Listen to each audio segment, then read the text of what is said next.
उसमें हम लोग देख रहे थे कि बच्चे का जो सीखने की प्रक्रिया होती है, जो विद्यालय से जुड़ने का समय होता है, वहां से वो प्रारंभ करते हैं और वहां पे बच्चों को हम धीरे धीरे बताने का प्रयास करते हैं कि कैसे चीजें क्या होती हैं। विज्ञान हम एक ही बार वहां पे इसलिए उसको एक एक संकाय में नहीं विभक्त कर रहे थे, क्योंकि बच्चा अभी उनका उम्र भी उस तरीके का नहीं है, वो स्टेज भी नहीं है, तो वहां से सीखना प्रारंभ करते हैं। जैसे वो बच्चा मिडिल स्टेज में आता है तो हम क्या करते हैं कि इन सभी विषयों को वर्गीकृत करके समझाने का प्रयास करते हैं।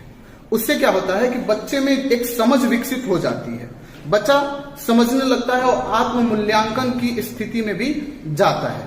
आगे हम लोग देखेंगे कि मध्य स्तर में पढ़ाए जाने वाले विषयों के बीच संबंध है, क्योंकि विज्ञान का संबंध गणित से है, सामाजिक विज्ञान का भाषा से है, तो ऐसे कर करके हर एक विषय का एक दूसरे से संबंध को बताया गया है। तो हम लोग सबसे पहले देखेंगे सामाजिक विज्ञान और भाषा के बीच में कैसा संबंध है। सामाजिक विज्ञान में विभिन्न विषयों जैसे इतिहास, भूगोल, राजनीतिक विज्ञान, अर्थशास्त्र आदि का अध्ययन किया जाता है। इन विषयों को समझने के लिए विद्यार्थियों को भाषा के कौशलों का विकास अति आवश्यक है। जब हम इन विषयों की बात करेंगे तो जब बच्चे में भाषा का विकास हो जाएगा, जब बच्चा क्या होता है कि हम लोग त्रिभाषा की बात करते हैं, थ्री लैंग्वेज की बात करते हैं, या जैसे बाइलिंगुअल मल्टीलिंगुअल विषयों के विषय में जब बच्चों को हम बताते हैं तो यहाँ पे कहा गया है कि जब तक बच्चे का भाषाई विकास नहीं हो पाएगा तो कहीं ना कहीं उसको सीखने में कठिनाई होगी।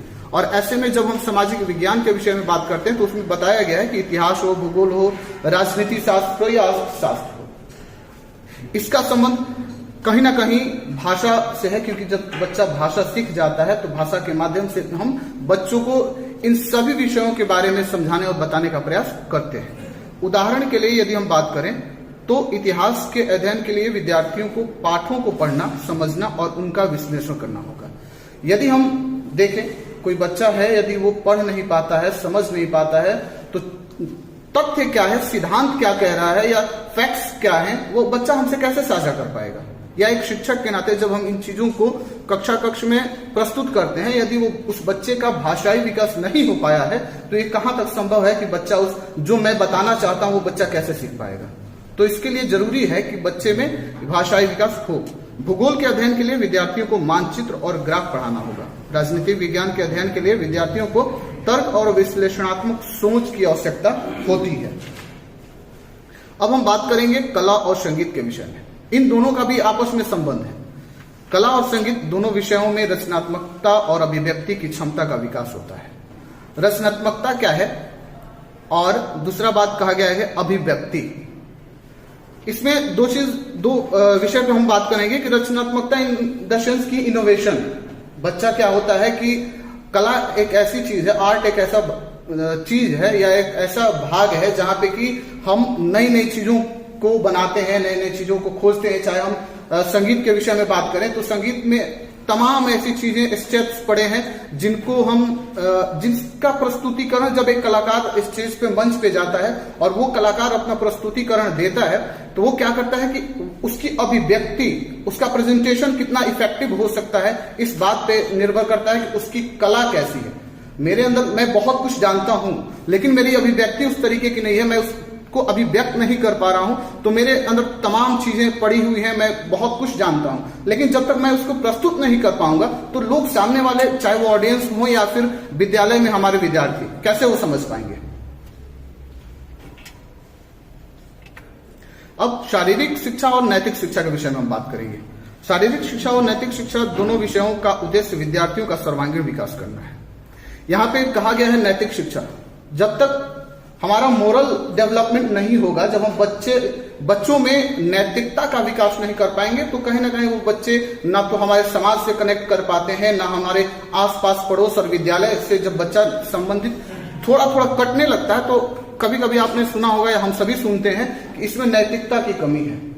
तो आखिर क्यों नैतिकता की कमी है, क्या कारण है, तो इस विषय पे भी हमें बात करना होगा। शारीरिक शिक्षा की बात करें, जब बच्चों को हम खेलने का अवसर नहीं देते हैं, बच्चों को बहुत ज्यादा मानसिक बोझ दे देते हैं, किताबों का बोझ देते हैं, संबंधित अन्य चीजों का, तो उसके साथ साथ एक चीज और आज के समय में क्या हो रहा है, गैजेट्स, जितने भी चाहे वो मोबाइल फोन हो या तमाम चीजें हो, बच्चे उनमें उलझ के रह जाते हैं। वो कबड्डी खेलना पसंद नहीं करते हैं, वो क्रिकेट और तमाम जितने भी ऐसे फिजिकल एक्टिविटी हो जिससे कि हमारा शारीरिक विकास हो सके। देखा जाता है कि कहीं ना कहीं आज के समय में वो धीरे धीरे मतलब कमी होती जा रही है। तो हमें जरूरी है, हमें एक शिक्षक होने के नाते, एक अभिभावक होने के नाते हमारा कर्तव्य और दायित्व है कि हम इस चीज पे भी ध्यान केंद्रित करें। मध्य स्तर में पढ़ाए जाने वाले विषयों को एक दूसरे से जोड़कर पढ़ाने से विद्यार्थियों में निम्नलिखित लाभ हो सकता है। हम अभी बात कर रहे थे विषयों के संबंध में, तो अगर जोड़ के पढ़ाएंगे तो क्या क्या लाभ होगा उसके विषय में यहाँ पे बताया गया है। पहला है विद्यार्थियों में समग्र विकास होगा। हम लोग सर्वांगीण विकास की बात करते हैं, हम लोग चौमुखी विकास की बात करते हैं। तो एनसीईआरटी में भी कहा गया है कि जब हम बच्चों को इन विषयों को एक दूसरे से रिलेट करके बताएंगे तो क्या होगा, उनका हर एक पर्टिकुलर क्षेत्र में बच्चे रुचि लेंगे, बच्चों में सकारात्मकता आएगी, बच्चों में इंटरेस्ट जगेगा कि हम इस चीज को भी जान लें। अगला अच्छा साइंस में क्या आ गया था, तो हम थोड़ा सा सामाजिक विज्ञान के विषय में भी जानना चाहते हैं, हम कला के विषय में भी थोड़ा सा पढ़ लेते हैं। तो ऐसा क्या होगा, बच्चे में रुचि जागृत होगी और उनका समग्र विकास हो जाएगा। विद्यार्थियों में समस्या समाधान की क्षमता का विकास होता है। बच्चे इस स्थिति में नहीं जाते हैं कि वो हेक्टिक हो जाएं। बच्चे इस स्थिति में नहीं जाते हैं कि नई चीजों को देखे। यदि वो बच्चा, हम एक तरफ बात करें कि वो विज्ञान पढ़ना चाहता है, विज्ञान में उसकी रुचि तो है, लेकिन कहीं ना कहीं सामाजिक विज्ञान में थोड़ी सी कम रुचि होगी, तो जब सामाजिक विज्ञान से संबंधित समस्याएं उसके सामने आएगी तो वो बच्चा क्या होता है, समस्या का समाधान करने में विफल हो जाता है या घबरा जाता है, या उसके अंदर एक ऐसी भावना विकसित हो जाती है कि यार इसको ये तो हमें नहीं आता है। तो ऐसा नहीं करना है। एक शिक्षक होने के नाते हमारा कर्तव्य है कि हम बच्चों को एक दूसरे विषय को एक दूसरे के साथ कनेक्ट करके और बताने का प्रयास करें। विद्यार्थियों में रचनात्मकता और अभिव्यक्ति की क्षमता का विकास होता है। पूर्व में मैंने अभी कला और संगीत के विषय में बात किया था कि जहां पे कि हम रचनात्मक प्रक्रियाएं अपनाएं, रचनात्मकता किस तरीके से बच्चों में विकसित की जा सकती है और अभिव्यक्ति की आजादी हम बच्चों को दें कि बच्चे अपने मनोभाव को, बच्चों में जो भी उनके मन मस्तिष्क में जो भी प्रश्न उठते हैं, जो भी उनके मन में ऐसे ऐसे ख्याल आते हैं कि सर ऐसा होगा तो ऐसा, अगर ये चीज होगा तो आगे हम क्या कर सकते हैं। तो कहने का सेंस है कि हम एक शिक्षक हैं, एक शिक्षक होने के नाते हमारा परम कर्तव्य है कि बच्चों की अभिव्यक्ति की आजादी दें और उनमें जो इच्छाएं जागृत होती है, जानने क्या, बच्चे रुचि जब जागृत होती है तो क्या होता है ना कि हम कभी कभी अपवाद स्वरूप देखते हैं कि कुछ शिक्षक क्या होता है कि बच्चा अगर कुछ पूछना चाहता है तो डांट देते हैं, रुको रुको अभी बाद में पूछना।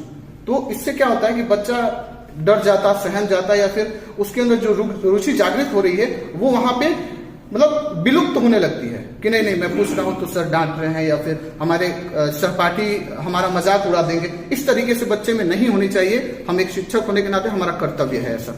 विद्यार्थियों में नैतिक मूल्यों का विकास होना। हम अभी नैतिक मूल्य के विषय में बात कर रहे थे कि नैतिक मूल्य का विकास होना कितना आवश्यक है। एक अच्छा नागरिक, एक राष्ट्रहित में हम अपना जो भी हमारा हो, हम कितना उसमें कंट्रीब्यूट कर पाएंगे। तो जब तक हम एक अच्छा नागरिक नहीं बन पाएंगे तो कहीं ना कहीं हम ना तो स्वयं का विकास कर सकते हैं, ना परिवार, ना समाज, ना ही